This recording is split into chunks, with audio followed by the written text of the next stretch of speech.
Chez les GG, la politique, vie de société, les grandes gueules.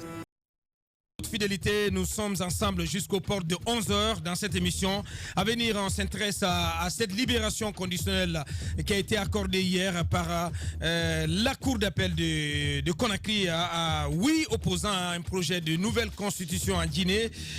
C'était donc hier du côté de la Cour d'appel de Conakry, des responsables et membres du FNDC, le front qui porte le combat contre un changement de constitution qui était en détention depuis le 22 octobre dernier suite à leur condamnation à de la prison ferme en première instance, ont bénéficié d'une libération conditionnelle au terme de la première audience du procès en appel dans ce dossier. Abdourahmane Sano, Bill Dessam, Sekou Koundouno, Ibrahima Diallo, Badra Kone ou encore Ili Kamano, Bailo Destin Bari et autres dans la foulée regagné leur domicile après un peu plus d'un mois passé en prison. L'affaire n'est pour autant pas close. Elle a été renvoyée au jeudi prochain, 5 décembre.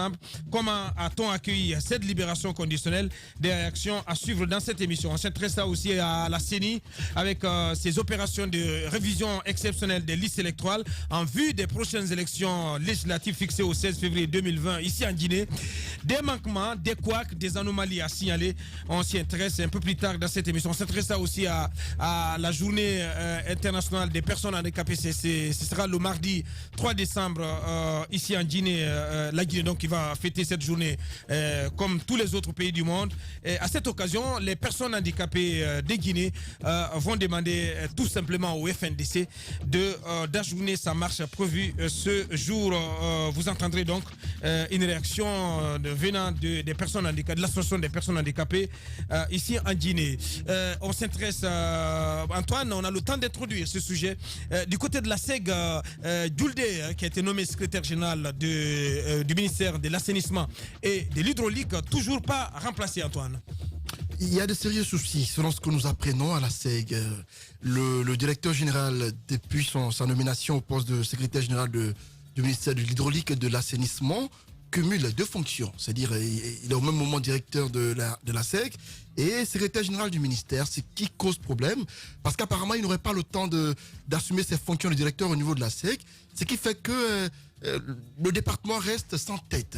Et aujourd'hui, on nous apprend que les soucis liés au traitement des dossiers et même au travail véritable de la SEG sur le terrain. Vous constaterez que la SEG aujourd'hui a besoin d'assez de financement pour son fonctionnement. Mais on nous apprend que cette structure souffre aujourd'hui depuis la nomination de Djoulde à l'hydraulique. Et on ne sait pas pourquoi jusqu'ici, on n'arrive pas à le remplacer à cette fonction. Ouais. Ou est-ce qu'il n'y a pas de cadre valable pour assumer la fonction de directeur général? En gros, tout est grippé. Hein. Tout est grippé, on ne sait pas pourquoi. Est-ce que dans les jours à venir, il serait possible d'assister à la nomination, pourquoi pas d'un directeur par intérim, ce qui pourrait tout de même amener à changer les choses. Mais ce qui se passe, Antoine, c'est qu'au niveau du ministère de l'assainissement et de l'hydraulique, ce ministère se réduit à 2 ou 3 personnes. Parce que le ministère jusqu'ici n'est pas meublé. Au ministre, au secrétaire général et je crois à la fille de Makanela. À la DAF. À la DAF. Jusqu'ici, le ministère n'est pas complètement meublé, on ne sait pour quelle raison. Et voyez aujourd'hui, parlant toujours de la SEG, voyez aujourd'hui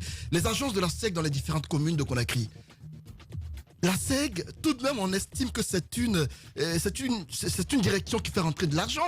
Mais voyez leur direction à travers le pays, dans les différentes communes. Mais la plupart des directions de la SEG sont non seulement restreintes, mais elles sont assez insalubres. Il n'y a pas d'investissement pour un peu changer l'image de ces agences qui sont censées représenter la SEG dans les communes et à l'intérieur du pays. On ne sait pas pourquoi jusqu'ici, on n'arrive pas à investir davantage pour que la SEG puisse s'en sortir, mais au niveau surtout de la tête, c'est important qu'il y ait un changement. Ce qui se passe aussi, c'est qu'on apprend que c'est le même Djoulde qui gère. C'est lui qui gère tout. Qui est aussi qui gère d'un point de vue financier, au niveau de la SEG. Justement, c'est la question que l'on se pose. On espère que le département a une réponse aux questions que nous nous posons ce matin. Ouais. Parce que pour moi, c'est inadmissible tout de même qu'une seule personne soit au four et au moulin à la fois. Et derrière, il y a des conséquences terribles sur le travail de la SEG, sur le terrain, parce que le constat c'est que ça ne fonctionne pas du tout. Ça ne fonctionne pas. Bien. Voilà. Bien. On va y revenir. On va revenir sur ce sujet concernant la SEG et pourquoi pas les journées d'assainissement. En appelant tout simplement le premier concerné, à l'occurrence le ministre Boukantier, le ministre Papakoli Kourouma, donc qui va prendre la parole dès l'entame de la deuxième partie dans cette émission. Des réactions politiques également à suivre suite à la libération conditionnelle accordée à Abdourahmane Sano et 7 autres opposants à un projet de nouvelle constitution et un éventuel troisième mandat d'Alpha Condé Andjini. On s'intéresse aussi à la CENI un peu plus tard, mais aussi aux personnes handicapées. Une pause pour nos obligations commerciales et on revient pour continuer cette émission. Musique. Chantana. Un groupe, un talent made in Guinée. À seulement 19 ans, les